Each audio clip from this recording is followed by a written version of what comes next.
How's it going, audio fans? It's David here from Prime Audio Reviews, and this is a review of the Shanling ME500 Platinum Edition in-ear monitor.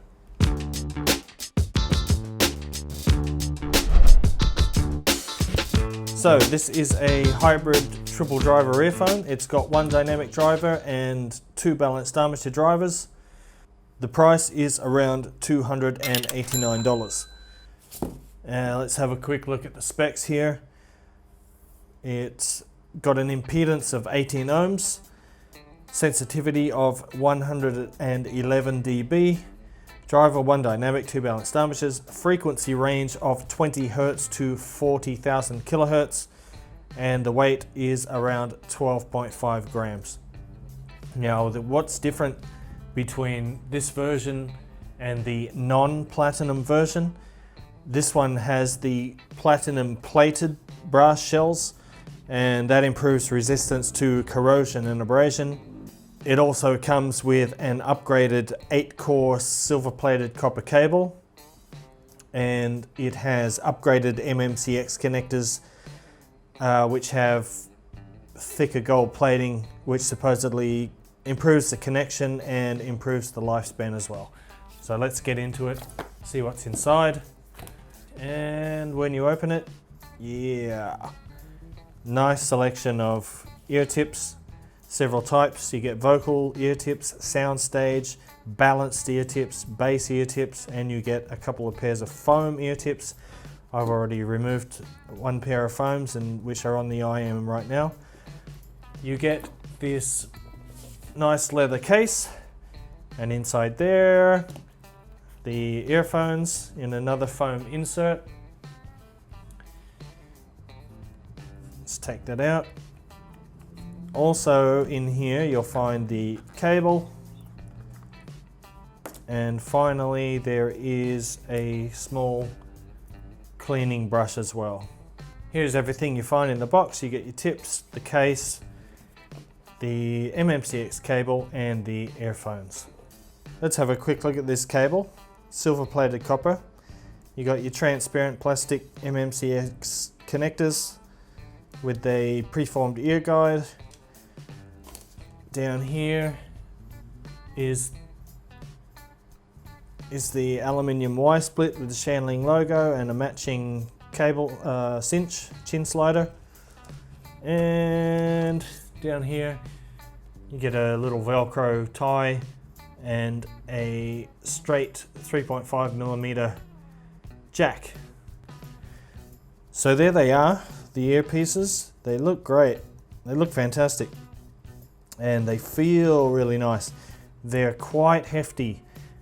The platinum coated brass has really got some heft to it, makes them feel really premium, but I think they look fantastic. They're quite comfortable as well. I can wear these for hours without any problem. No sharp edges, everything's smooth. The shape is good, nozzle length is good. The cable handles quite well. Overall, it's got a nice clear sound with a warm engaging bass. It's got a detailed but smooth treble.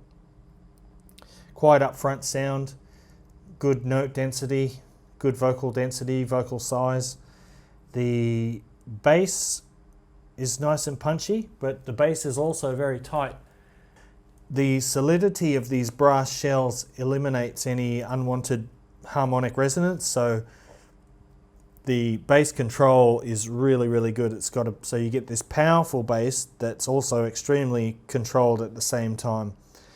It is reasonably fast bass as well, so it can keep up on fast tracks without any problem. It doesn't feel sluggish or clumsy at all.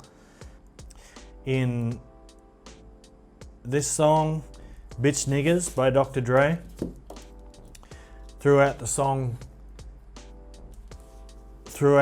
it's got this sort of low 808 sub bass hit after the guitar, do-do-do-do, boom, and it's a fairly subtle bass hit, but you definitely will notice it on the ME500 Platinum. Gives you a nice rumble in your ears, very satisfying.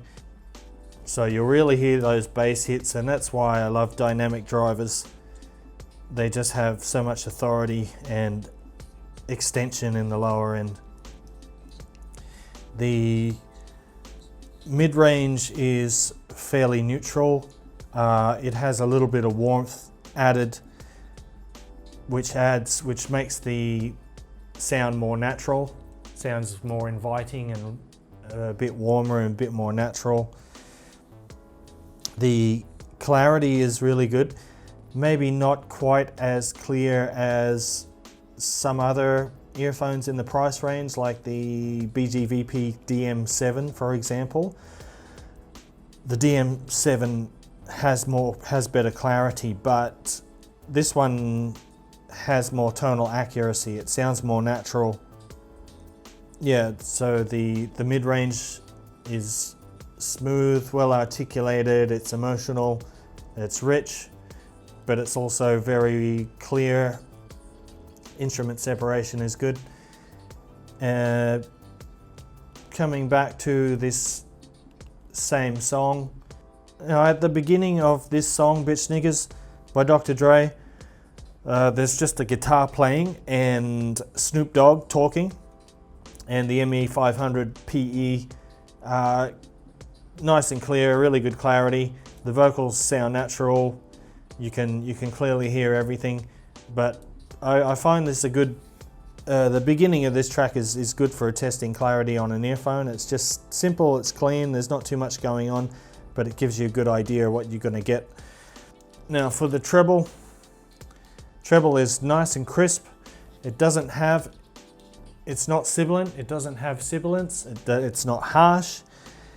It's got some sparkle, there's plenty of detail there, so you might not get all the micro details like some pure BA IEMs, but there is plenty of detail. I don't notice anything missing. It doesn't feel like there's anything missing when you're listening to it. It's a non-fatiguing treble as well. You can listen to it for extended periods without becoming fatigued. This track, Ascending by Long Distance Calling, it's got lots of crash cymbals throughout the track, which is good for checking the treble timbre, the extension and whatnot. And there is also some nice hi-hat play throughout the track. And there's also several breakdowns throughout the song where it sort of slows down and simplifies, and you get a really clear hi-hat, closed and open hi-hat. And the timbre on this sounds really good. The extension and the sheen of the cymbals and hats sound really nice. Bit of sparkle, bit of energy, but at the same time very smooth. So yeah. Now for the soundstage is engaging and holographic. It's a bit above average in width, and it has pretty good sufficient depth with good layering. The instrument separation is really good, and that paired with the sort of the sparkly airy treble makes the stage feel quite expansive, and at the same time you got quite pinpoint imaging as well, so you can really pick out the positions of instruments within the music. So the soundstage is also very good. So overall, I really like this earphone. Actually, it's currently my favorite around the $300 mark. I can't think of anything else that betters it. I do prefer it over the BGVP DM7. This just has a more natural tone. It doesn't have that slight edginess that the DM7's treble has. The timbre is more on point, and the overall tone is a little bit better. Although the DM7 has more clarity and instrument separation, this one is just more enjoyable for me to listen to. It's a bit more musical. It's got that low end extension, that dynamic bass. So yeah, I'll give this one a strong recommendation. I've actually added this to my top IEMs list on the website. There's a link down in the description. to the site. So yeah, overall, really good. Definitely recommend this one. If you like this video, consider giving it a thumbs up, and if you want to see more content like this in the future, hit that subscribe button, and until next time folks, I will see you later.